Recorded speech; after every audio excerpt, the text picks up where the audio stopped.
Phillip never wanted to get married. Unfortunately for his fiancée Liv, she wouldn't become privy to this long-held desire to remain legally unattached until the day of her wedding to him. About a half hour before, in fact. Liv met her would-be husband back in Portland when she was working in advertising, a sojourn she claimed would have been a complete waste were it not for it leading to the meeting of her on-deck husband. Phillip was a Portland native, and they had met one night at a gastropub wherein he approached her and made a comment on the bright pink scrunchie beginning her ponytail. He claimed he hadn't seen one of those in the wild since his sister was in elementary. The conversation went on from there, and before they knew it, they were moving together back to her hometown in Los Angeles, and each had long forgotten what life was like before their initial meeting. They had dated for about 5 years without much issue, and to be frank, it was mostly the pressure from Liv's sisters that planted the anxious seeds of what now appeared to be a relationship with a man-child who could not commit via the traditional processes of marriage and children. Liv always wanted kids, but she figured that at the young age of 29, she had plenty of years to convert that dream into a tangible reality. All it took to change her perspective of time was for her baby sister, by a good 6 years, to cast the first entry into the family's next generation via an adorably plump little bundle of joy that, once held in the arms of her Auntie Liv, convinced the elder that it was high time she work on manifesting one of her own. Liv and Phillip talked and talked. Both made it clear that marriage and children were a part of the big plan, but the timing was the issue that required compromise. Liv agreed to back off and let nature unfold of its own accord. This rather applaudable level of zen lasted about 6 months, immediately after which she was at her wit's end. Usually not one to mince words, she found herself at an impasse. It could have been low self-esteem, lingering abandonment issues, or a variety of trauma perpetuated by her parents or other. But she found the broaching of the subject of marriage with the man she wanted to marry rather difficult. She set several dinner dates specifically for this purpose, yet each time she found herself backing off at the first taste of resistance, of which Phillip offered plenty. Thus, the Italian woman and her untapped ova found themselves 6 months deeper into a decaying relationship that had no clear goals. Knowing all of this, one could just imagine her surprise when at dinner, in what she didn't even notice was the first restaurant at which they had shared a meal, a team of waiters came by with champagne flutes, most certainly not listed on that budget-conscious menu, at the bottom of which she found a shiny little rock attached to a nice golden band. Liv cared little as to what had gotten into her man, focused heavily instead on how perfectly her finger fit into the ring, and once more dove into the ignorance, or if you prefer, the zen that was letting the course of nature ride as it pleased. Mission accomplished. Now, here they were, mere hours from finally tying that elusive knot. The church was filled with all the beautiful people to which both stars could attribute their successes, and everyone nearly screeched in anticipation at what was sure to be a ceremony the likes of which had never been seen.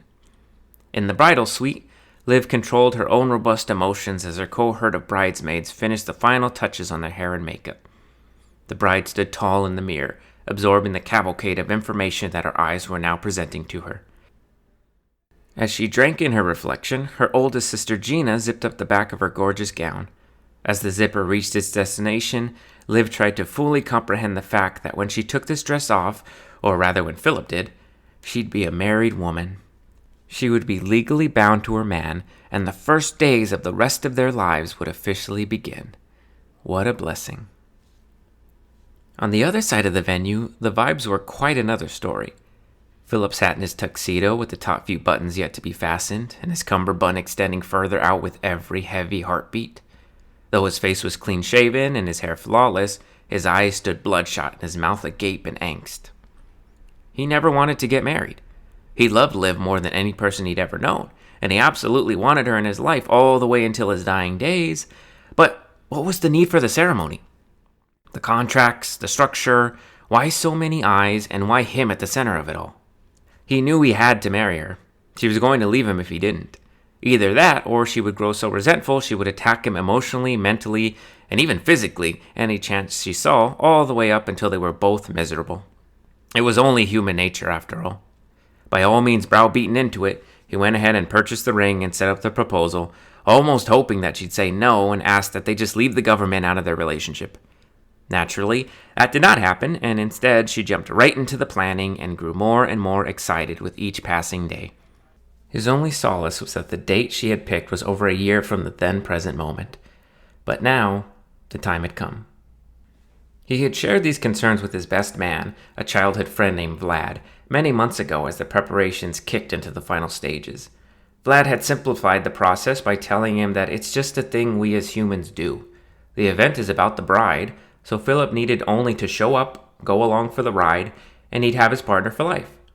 It was the price he had to pay for the privilege, and in the grand scheme of things, it was a bargain. At that time, Phillip understood fully, but now that the rent was due, he wasn't exactly sure if he could clear it. He sat there fully groomed and nearly attired, missing only his bow tie, with no idea how he was going to go through with this thing. Vlad had been bearing the brunt of this for a while now, and he was determined to get his best friend well on the way to his destiny as husband to that perfect Italian girl who was just waiting to make him the happiest man in the world. In fact, Vlad was so intent on this happening that he actually made himself a secret backup plan. Unfortunately, he was about half a fifth deep into this plan before he realized just how futile it was. Phillip sat flushed, breathing heavily, perspiring, and struck by a fit of cottonmouth, not simply because he was nervous. No, the dwindling bottle of Maker's Mark had a lot to do with it too. The bottle that was procured and poured over and over again by Vlad in a real-world example of what is known as the sunk cost fallacy. Yes, Vlad had figured that a few drops of liquid courage were all his pal needed to cool himself enough to recite his vows. After 3 shots, he figured Phil was just a tough cookie and one more would set it all right. Then one more. Then one more.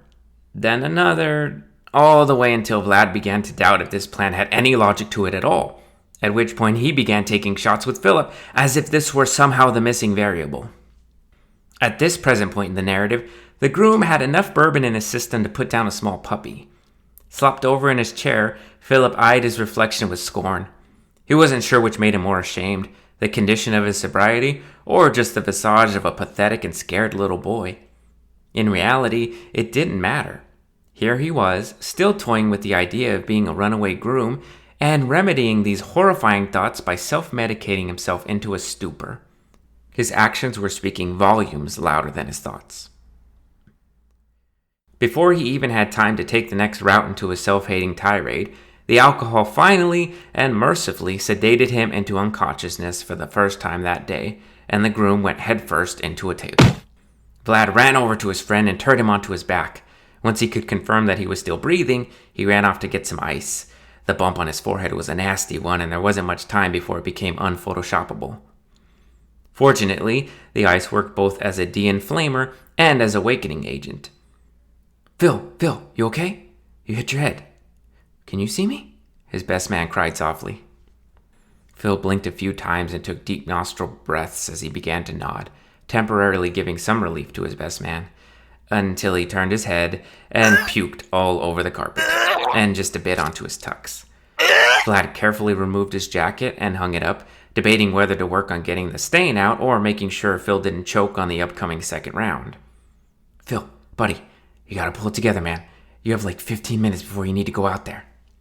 Through a murmur stifled by chunks of beef Wellington and asparagus, the groom muttered, Can't do it. No, can't. No. You can't talk like that, man. I need you to get right, okay? Sit up. Drink some water. We can do this. Vlad positioned the dead weight upright against the table leg and ran to the sink to fill a glass and wet a towel. Okay, drink this. All of it. Don't take this ice off either.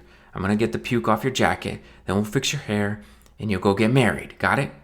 Right at the mention of the word, Phillip egregiously spat out his water. Hell no! Not going out there. You have to, Phil. Liv's waiting for you. Probably don't even shoot wants me, to being honest. Just She's confused. No, she's not. She loves you and you love her. Gotta get out there. I'll be right there with you the whole time, okay? You're gonna do great. Philip expressed his faith in that last line by tossing his glass clear across the room, shattering it into pieces. Before Vlad had time to react, a knock came at the door. Phil, Vlad, you guys ready? I'm calling for you, shouted Liv's father, Dominic. Did something just break? Yeah, we're gonna be out in 5, Dom. Why is the door locked? He asked as he jiggled the handle. I'm still getting dressed. Go ahead, we'll be out in a sec. Oh, come on. Nothing I haven't seen. What's wrong? Getting cold feet, Phil? He laughed. Get him a shot of whiskey, Vlad. Hell, give him 2. Okay, Vlad tried to chuckle back. I'll do that, and we'll be out in no time. All right, then. I'll put some bodies by the exit in case he tries to make a run for it. Good idea, Dom. Hearing the steps dissipate, Vlad immediately rubbed out the last of the puke off Philip's jacket and began to press the groom. Okay, man, you gotta get up now. It's time. You gotta go marry your dream girl. After a rather obnoxious burp, a sobering Philip inquired, What's the point? What's the point? It's everything you ever wanted. You found your girl, you convinced her to like you, and now you can marry her, have kids, and grow old and all that. Why am I telling this to you? You're the romantic one. The point is moot. You marry, you fight, you divorce, or you marry, you make the kids and the stuff, and then she dies, and you alone again. Or you die, then she's alone. Maybe you both die. That's the best. But when does that ever happen? Never. No good endings to it. So, why even start?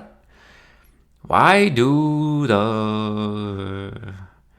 I'm not going. He began to unbutton his shirt as Vlad rushed over to him and tried to stop him. Your whole family is out there, Phil. Get your head straight. You don't even know what you're saying. Family. Who's out there? Mom? Lucy? Who else, huh? Philip tried to brush off Vlad to little avail. Family isn't even real, man. Nothing's real. Not anymore. Vlad, you cool, though. You cool. What are you talking about? This is the love of your life. Your soulmate. Liv is your one and only. This is as big as it gets. You aren't going to have many days like today. You need to man up and appreciate what you're right in the middle of. With this, Philip got to his feet, allowing Vlad his first regular heartbeat of the past 30 minutes. The groom stumbled a bit to the window and let his body weight crash against it, just barely maintaining his standing position. Look over there. No, really, look, the groom muttered as he waved his best man over. See that thing? That's the sun. That shit gonna burn up into nothing. But don't worry. We'll all be dead by then. All of us. And our kids. And their kids. And to be perfectly honest, no one will even know we were here by then. And no one will ever know humans were here after then. So, why if I care about family? Or anything outside of good liquor, maybe a good steak, I don't know. Vlad looked out at the gorgeous sunlight warming up this by now assuredly unforgettable afternoon, then took a look at his tossed best friend. Phil was serious. He was moments from committing to his life partner, surrounded by loved ones and family, and the only thing going through his mind, other than a heavy amount of GABA receptor agonizing, was the futility of the universe itself. Clearly, there was not enough time to break these weighty thoughts down philosophically, and the best thing he could do for his pal at this point was to just get him to that altar by any means necessary. So, he put a hand on his shoulder and softened his tone. Phil, you're drunk as shit. You need to put all those thoughts the alcohol is having for you and just punt them into the next zip code, okay? You've been dating Liv for 4 years now, and you've been planning this wedding for long enough to know this is what you want. With a little slap on the cheek to show both his affection and hopefully speed up the sobering process, Vlad added, "Now get your tie on and let's get out there." Vlad released the groom and let his slugged brain absorb his advice. Phil stood still, staring blindly outside for a beat, still rocking from the thinned endolymph, until he finally spoke the day's first dagger. "What about Eileen?" Vlad froze at the name, allowing Phillip to turn and continue. "Wasn't that day just like this? Weren't you filled with joy and hope? Love of my life. Soulmate. Gonna have my babies." Then what happened? Vlad was unsure how to address the questions. Eileen had been married to Vlad for 3 years. During those 3 years and about 5 prior, they had been the picture of blissful home life. They went on regular romantic day trips, were consistent in their social media date night posts, and were by all means the go-to couple for relationship counseling for their friends and family. The only area in which they showed non-diety aspects was in how they had yet to have a child. Vlad had confided in Phillip that they had been trying to do just that, but there were some hiccups. Apparently, the husband was not providing enough ammunition for the tactic, and the couple was in the process of trying some new techniques. Vlad had found himself overwhelmed to the breaking point by the aggregate stress of the situation, the amount of research and sweat he was putting into finding then implementing tactics, and of course, the shame of his own deficiencies. Try as they might, the couple was finding that the only precipitate of their lovemaking was the decreasingly pleasurable orgasms. Just as Vlad had started to use his incognito tabs to begin the process of researching into adoption options, his wife told him the news. However, when looking back on the whole thing, she probably should have rethought the order in which she delivered it. She walked into his office, where he had been buried for what seemed like months now, only emerging to work or sex up his spouse. She saw poor Vlad with heavy bags under his eyes, neck forward and back hunched like a thinner Quasimodo, and told him flat out that she was pregnant. Vlad immediately shot out of his seat and placed both hands gently onto her shoulders, asking ridiculously if she was sure. He was so close to her face that she couldn't help but feel the joy radiate off his skin. And when she looked deeply into his eyes, she saw all that life that had been gone for so very long rekindle into a blaze that sparked just about as bright as it did that moment when she said yes to being his bride. That made it all the much harder when she had to clarify that first, yes, it was true, and that second, Vlad had not one soldier involved in the victory. It turned out that Vlad's beloved had taken his deep immersion into study, research, diet, and everything else he did to prepare himself better to knock her up, as him growing tired of her and losing attraction to who he might have assumed would never bear his seed. Night after night, he would enter their bed, enact the invasion, then, after what felt like shorter and shorter fits of cuddling, leave the bed and head back onto his computer, oftentimes never returning. Being the lovely rose that she was, his wife was always receiving offers from other men, the scummiest of which being that they flat ignored her wedding band, and finally, she said yes to a particularly persistent one. Being so very desperate to be loved and just plain held, she gave in to his advances quickly, and they began the process of making their own baby, which of course happened almost immediately. Back in the groom suite, Vlad was stable enough to not fall flat at the rehashed trauma, making his way to a free chair and taking his seat. The bottle of Makers in his hand was about as tempting as it had ever been in that moment, but the best man acted valiantly in placing the bottle down and out of sight as he began to get a hold of himself. "Phillip, that was a very different situation, and She didn't even tell you about the pills, did she? Bish," the groom interrupted. Vlad then made the mortal mistake of asking for clarification from the unhinged drunkard. "Birth control, man. Liv says she saw some in her purse or something." Vlad shot up out of his seat and ran over for a lethal dose of more clarification. "Like, maybe 3 months before you left her, or she left you, she took them the whole time? That's what we thought. Eileen, she don't want to have your baby. I don't know. See though? See what I'm saying? There's one way it can work out. And a million when you just get boned." Vlad kept his gaze on Phillip as the groom turned back to the window, closed his eyes, and just vibed as his friend reevaluated literally everything in his life. Clearly, this was the truth. Phillip had no reason to lie, and with the amount of booze in his bloodstream, all the reason to be honest. Eileen never loved Vlad, at least not as he had loved her. She had faked it virtually the entire time. She never wanted his children. Did she even want to get married? He thought back to her pause after he popped the question.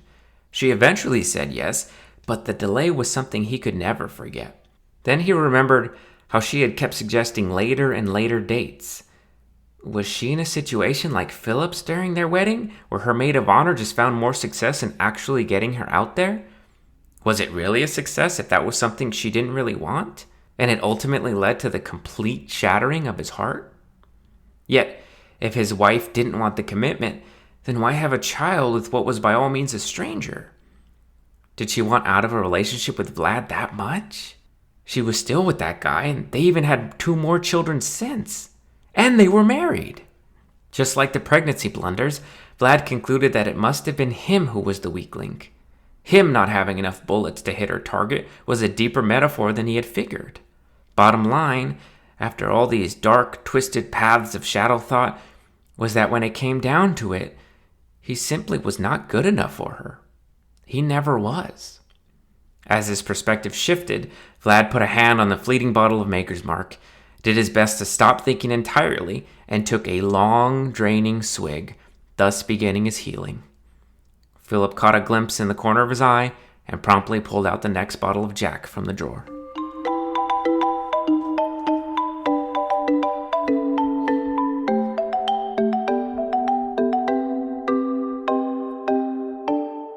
By the time Liv's father came back around, he was significantly less cordial. It was about 5 minutes until he was scheduled to walk his baby girl down the aisle to give her away, and the recipient wasn't even out there. In order to prevent himself from resenting his son-in-law any more than he already had, he had went to see just what the hell was going on. This tone was then made clear by the fierce pounding upon the door and impatient jiggling of his hand. After a beat, the door unlocked, and Dominic got his first look at his worst fear. He rushed inside and closed the door behind him as quickly as he could. "Phillip, what the hell's the matter with you?" he began before addressing the stoic Vlad. "And you!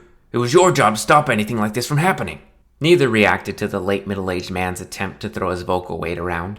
But once he saw Phillip take a seat, he couldn't keep his 250-pound frame to himself any longer. He took big, heavy steps to the groom, and with hardly any effort at all, raised him up to his feet, got his pencil neck in between his arm, and dragged him clear across to the restroom, all under the ignorance of Vlad. Dom made his way to the sink and hit the cold tap, forcing Phillip's head under the icy stream. "You're lucky I don't bash your little half-Irish skull in for pulling a stunt like this, you hear me?" With no regard whatsoever as to whether or not the groom might drown in the process, Dom continued to fast-track the sobering until he saw fit to release him. After the exercise was complete, Dom went to the towel rack and started to dry off as Phillip finally shut off the faucet. "You got 60 seconds, okay? I'm not jerking around anymore." Phillip caught his breath, and in between the time Dom thought about dunking him for another round, he spoke. You don't understand." "Oh, I don't understand? I was married for 32 years, you little brat. I showed up to my wedding on time. I even did most of the planning, and I paid for it. I know I insisted covering the cost of this one, but I'm just saying. You don't know a damn thing about being married, or about being a man for that matter. So why don't you keep your little mouth shut and get that tie on, huh?" It's all gonna end," Phillip said firmly. His soon-to-be father-in-law paused at the weighty statement. He put the towel back on the rack and took a step toward Phillip. "What did you say?" Sensing he was about a half second from a right hook to the cheekbone, Phillip eased his tone. How'd you feel on your wedding day?" "Ecstatic. Since I hadn't met my girls yet, at the moment it was the happiest day of my life, bar none. Practically ran down the aisle, then almost ran back to scoop up my wife as she made her way down. I was that impatient to make her mine." "And how you feel the day she died?" Dom took a few more steps toward Phillip and put a fat finger in his face. "You watch your goddamn mouth. I have no problem sending you down there to meet Olivia with a black eye." Phillip slapped the finger out of his face, much to the shock of Dom, and continued. "I can't even imagine. I can't fathom the pain. Losing the love of your life after so much time together. The houses, children, memories. Then she's just gone. And so young. Didn't even get to see any of her daughters get married, for God's sake. The big man stood silent, holding the intense eye contact until the point arose. Phillip went ahead.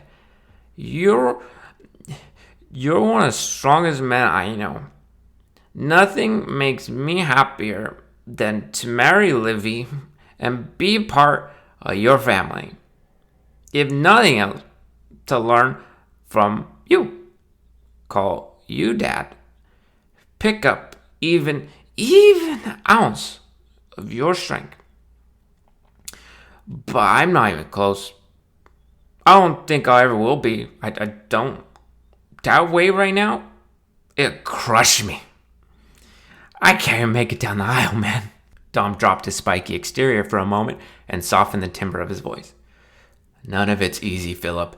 You gotta just dive in, you know? Can't think about every which way it could go bad. You won't get anything done. Is that what you thought when she got sick? The remark caught Dom off guard once again. His anger was gone, but something worse was emerging. I mean, he began. I just, what could I do? It's the mysterious way God works, you know?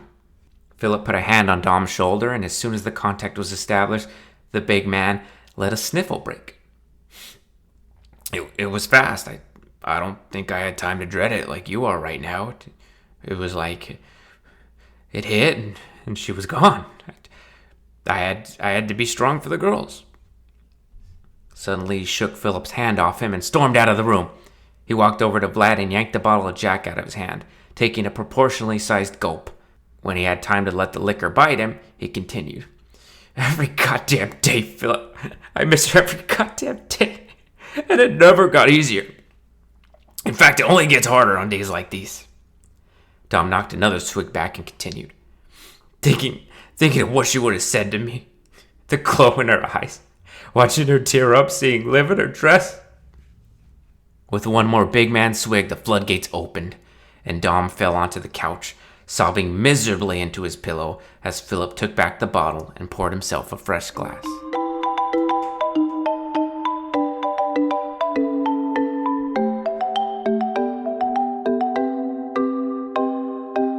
The moment finally came where news reached the bride herself. Her team of bridesmaids, led by her oldest sister Gina, did their best to keep their focus on the union, but when it was now 15 minutes past the hour, and there was no sign of either her groom or her father, she was convinced something was up. Gina assured her there were more than likely simple explanations for the incommunicado, then promised her she would see to it and they would be back on track in no time at all.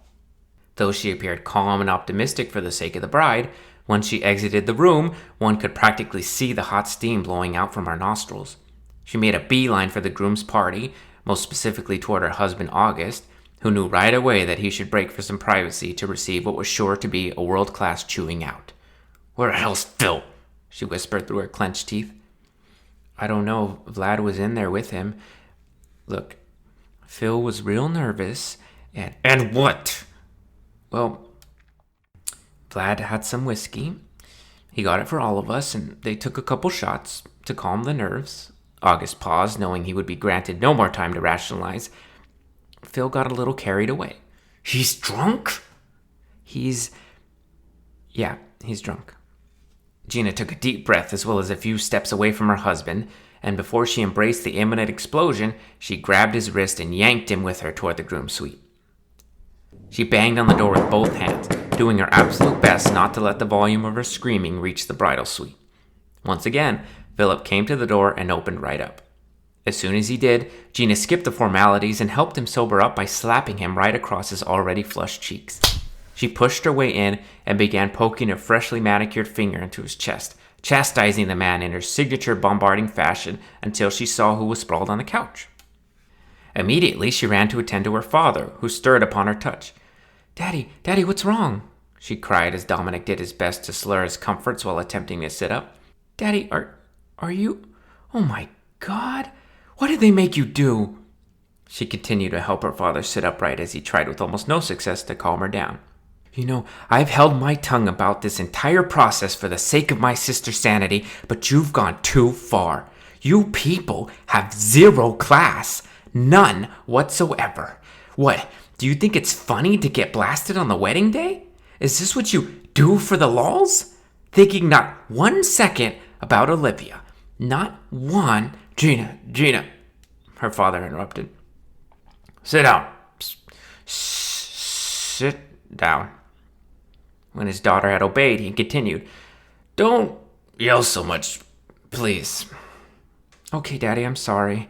She directed her attention to her husband and quietly commanded him to get her father a glass of water. She kept the grin in her teeth as she got back in the face of the groom. "My father can barely stand you, Dick. How is he supposed to walk my sister down the aisle?" Phillip took a bracing breath in anticipation of what would follow. "There's not gonna be a wedding, Gina." Appropriately, the lead-handed slap arrived right on target. "Yes, there is.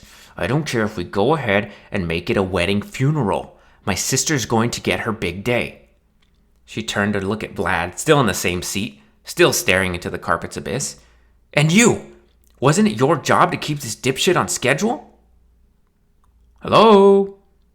I'm talking to you. What the hell is going on?"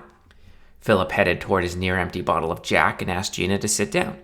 Instead, she grabbed the bottle out of his hands and, to the somewhat surprise of everyone, she indulged. "If anybody needs a drink right now, it's me. You assholes are undoing what I spent months working on." With another gulp, she killed the remains of the bottle and subsequently found the calm to her nerves. Her father spoke. "Gina, I'm sorry. He paused to mute a belch. "Sorry."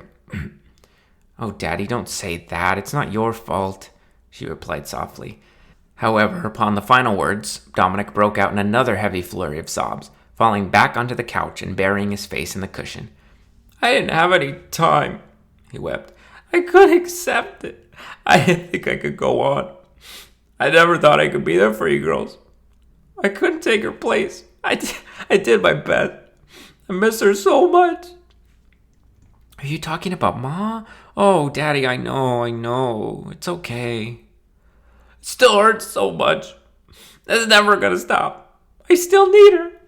August brought the water over, followed quickly by Phillip with an empty glass and a fresh bottle of Maker's, the former of which was immediately dropped in favor of the latter by Dominic with a motion for Gina to open the bottle for him. After brief consideration, she found that she couldn't deny her father. Dom took a big drink and found some peace as he uttered, "I should have never got married." "Don't say that," his daughter corrected. "You spend enough time around a coward like Phillip and your mind gets all twisted. Is that what this is all about? You're just having cold feet?" Phillip laughed at the oversimplification and decided right then and there that although love and life were mysteries, time's fleeting nature was a fact. So, "Gina, we all know August is gay." A beat passed and she responded clearly, "You really are out of your mind." She paused for a moment in hopes that her death stare would elicit an apology. It was known very well by everyone in the room that August wouldn't challenge the claim because, well, he doesn't challenge anything. That was, after all, one of the most enticing reasons that she agreed to this sham. See, about 8 years ago, Gina was single, broke, and miserable. She had an entry-level job at a modeling agency where she put in 60-hour weeks for a salary that just covered her bare necessities, which included gas for her 20-year-old pickup truck and a cramped apartment that she had to share with 3 other weirdos. Not only that, but her work was so behind the scenes that no one even knew the outstanding efforts coming from her corner of the shared cubicle were her brilliance and hers alone. Then one day, Gina had taken her usual 10-minute lunch break and made her way down to the cafeteria. While she was in line with her Greek yogurt and Caesar salad, she had been unknowingly tapping her foot in frustration of the particularly slow cashier. This had caught the attention of the man in front of her, who had turned and made the kind comment of how he was glad he wasn't the only one peeved to an auditory level. Naturally, that was August, whom she then learned was a newly made junior agent at her own firm.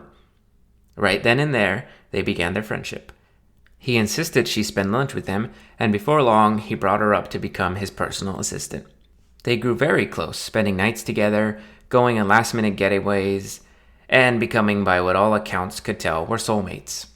Gina always knew he was gay. He never hid it. That is, from anybody but his parents. Apparently, his Missouri-based mother and father were very proud of their son, but would object to the undeniable fact of his own pride. Instead, they deluded themselves into believing that their handsome, well-to-do, and successful son was just not the settling down type, much to their chagrin. Long story short, Gina had never wanted a husband, and kids were not a priority. However, at the time, her career was paramount, so she figured that the pair could help each other out. In fact, what she was proposing was so common, there's even a word for it. The term was seen as early as 1895 when the titular color was associated with homosexuality. A lavender marriage is a marriage between a gay partner or partners of the opposite sex that is undertaken out of some or other social convention, in this case to give August's beloved parents some peace of mind. In return, Gina would be recommended for a junior agent position by August's request, who had in the meantime become one of the top agents at the firm. Despite knowing full well that the marriage had a lavender tint to it, their office happily celebrated their marriage. Being an industry like this one, it was not the first of its kind that they had seen. Phillip, as well as Liv and everyone else in the family, had always had their doubts, and the fact that the couple seemed to have no interest in children didn't ease them. However, much like Liv's entire family would be totally fine with her marrying a clearly intoxicated and unconvinced groom, no one thought it was appropriate to bring up the fact that Gina was married to a flaming gay man, happy to let the two continue their charade to their content. Gina looked around the room. Dominic was still curled up on the couch, Vlad was catatonic, and her husband was shivering with terror. The only one who seemed to have any control over themselves was, oddly enough, Phillip. She hated to admit the power he was emitting, especially as she was now beginning to feel the dampening effects of her big swig of Tennessee Good. She reloaded and began. "You're gonna fix this. I have no idea how, but my sister is getting married today. How old are you, Gina? You keep your mouth shut, I'm talking." 34? It really was a big swig. Hardly anything else would have had her backing off like she was. She responded that she would be 35 in December.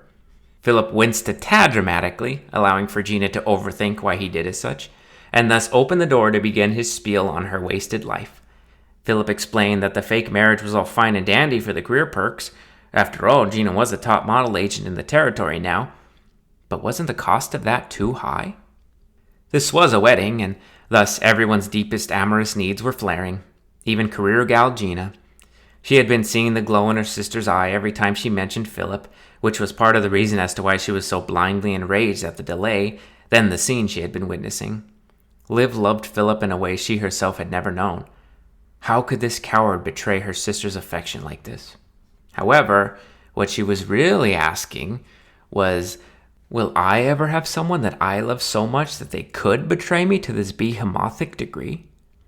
One needs trust and love to suffer a heartbreaking betrayal, after all. Could the inability to be betrayed be worse than actual betrayal? She loved August, but more like a brother or maybe an old friend. What she had been realizing ever since she fully understood that she had logged 30 years on this planet, and who knows how much more she'd have left, was that she wanted a life partner. She wanted long cuddle sessions, movie nights, cute personal ways of kissing, and of course lots of sex. And not just the impersonal kind she stumbled upon sometimes with the occasional one-night stand. Then there was the big truth, the one she dared not admit to anyone. Gina wanted babies, goddammit. She wanted little ones that looked like her and maybe even showed tiny hints of her late mother. She wanted to guide someone. She wanted to love unconditionally in the way that only exists between a mother and child. All this raged through her mind simply by the mention of her age. She realized she was out of time. How could she find a loving husband and father to her children when she was already peaking at 40? And she wasn't just single, she was already in a marriage. By the time she divorced, itself a headache, found a suitable man, and got to the baby making, she would be past the safe threshold of bearing fruit. She had really went and traded the greatest joy that a human being can experience for a corner office, a few extra zeros on her tax return, and a handful of swanky parties with the most obnoxious brand of douchebags this city produced. With no spite whatsoever, and right as she had come to the realization that her dreams were clearly over, Phillip handed her a glass, and she filled it to the brim.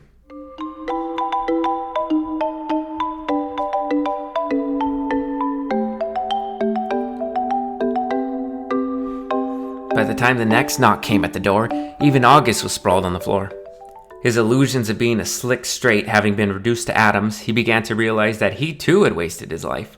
He was already in his 42nd trip around the sun, and although he never shied away from a fling or two, how would all of that fare when he was old and feeble?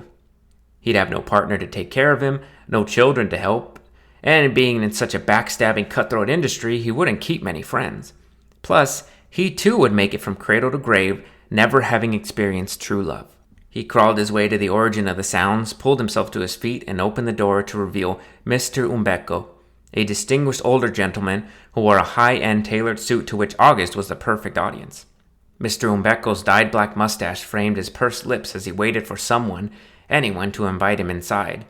Fortunately, Dominic had lifted his head in curiosity and sprang to his feet, sobering immediately as he saw his longtime business partner and mentor standing in a sullen air.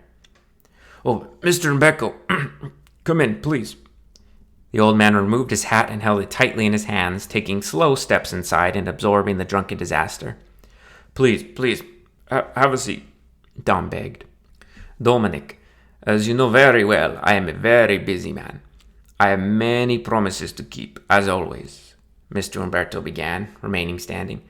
"I took the time out of my schedule to be here for you and your daughter's celebration. A concession I was more than happy to make. However, I did not make this concession indefinitely. My assistant penciled in the event as from 2 p.m. until 3:30 p.m., allowing for me to celebrate the ceremony and attend a bit of the reception with your family. It is now 2:25 p.m., and yet there is no indication as to when this wedding will actually begin." Dominic began to sweat profusely at the strict verbiage from his most respected superior. "I'm so sorry, Mr. Umbeco. If you need to leave, I completely understand. I'm trying to remedy the situation as best as..." Interrupting her father, a supine Gina spat out. "Where's that pretty little wife of yours, Umbeco?" Dominic froze with fear at the lack of decorum. Mr. Umbeco responded that she was sitting in her assigned seat, doing her best to grant this family her understanding for their delays. With this, Gina began laughing, rather obnoxiously, as she tried to twist herself prone in her long dress. She managed to get to her knees, then with the help of August, back to her feet to continue her assault. "Delays? You have a lot of nerve coming here to talk about struggle waiting for something."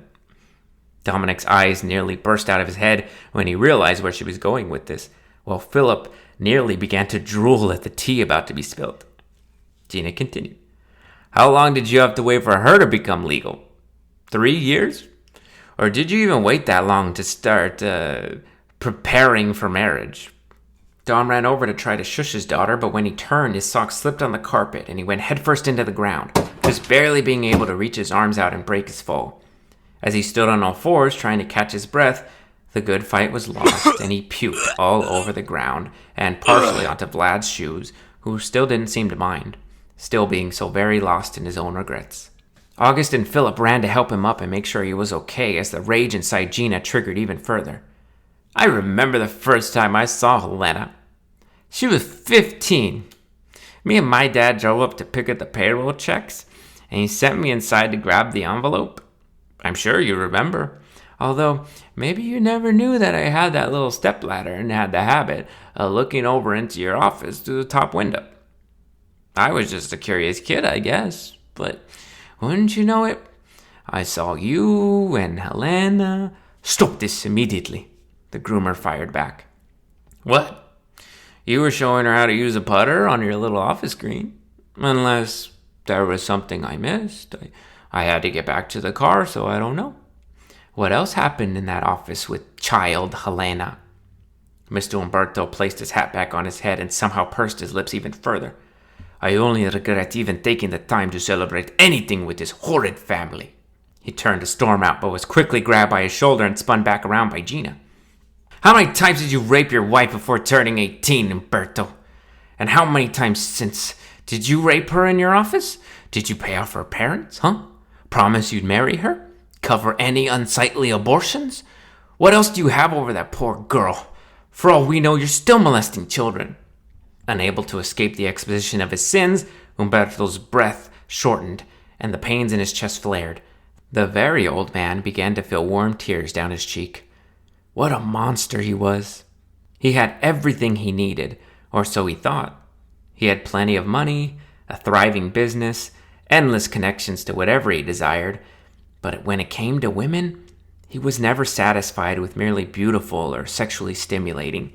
He wanted them young. It seemed that as soon as he hit 40, his philandering ways shifted toward a target of only women under the ripe age of 30. Then when he was in his early 60s, he dabbled with the early 20s, especially when it came to his escorts. By the time he was barking up 70, he was only open to those unable to buy the very same bottle of Maker's Mark that he now so desperately wanted to drain. Then he met Helena. The daughter of one of his regional managers, she appeared at a company picnic, and Umberto called love at first sight what most courtrooms would call pedophilia.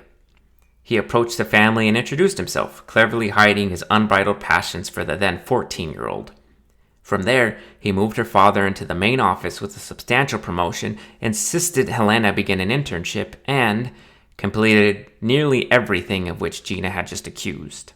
Umberto slept at night under the delusion that Helena had saved him. Since falling under her spells, he had stopped all of this messy business with minors, content with ending his life with her as his wife and only lover. He believed that their union was blessed and true, and maybe even as far as an absolution for his sins. The very young bride would be treated like a queen for his remaining years, and when he bid adieu, she would inherit the kingdom. He had it all figured out. Only now, when confronted so indignantly, and on a day filled with the promise of love and purity, his faulty logic hit a crack, and he realized no matter what he could give in return, he had taken that child's innocence, and nothing would ever make that right. Umberto broke into tears as Gina continued to chastise him. Phillip overheard the emotional outburst, and once Dominic was up onto the couch, once more crying over his deceased wife, he grabbed the dwindling bottle of Maker's. He forced himself between Umberto and Gina. "You gonna kill this guy, Gina?" Handing him the bottle, the old man immediately killed the remains, then continued to cry, falling to his brittle hands and knees in shame. In the midst of it all, the time was now 30 minutes past the scheduled start. Vlad was mentally on Mars, Dom was in a grief stupor, August was in existential dread, Gina was in a fury/breakdown, Umberto was choking on his own crimes, and Phillip was blasted beyond recognition.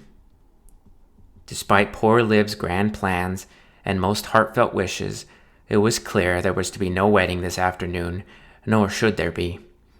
Realizing this, even amidst the high level of inebriation, Phillip stumbled his way into the bathroom, reached back into his bag, and pulled out the final bottle of wild turkey. In his drunken wisdom, Phillip figured that whatever this group of ne'er-do-wells, plus Liv, who would certainly join them at any moment, really needed, as in what their lives required to continue in any way whatsoever after this afternoon's events, whatever it is that thing was, they would only find it on the other side of this imminent blackout.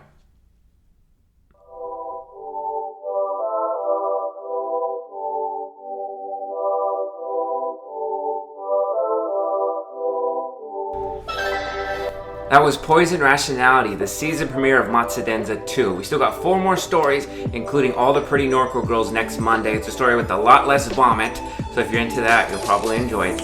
Anyway, make sure you subscribe on YouTube, Apple, Spotify, pretty much wherever you can find podcasts. So keep telling your friends, keep listening, and we will be back next week. 4 more stories coming, so a whole summer of myths. Thank you so much for listening.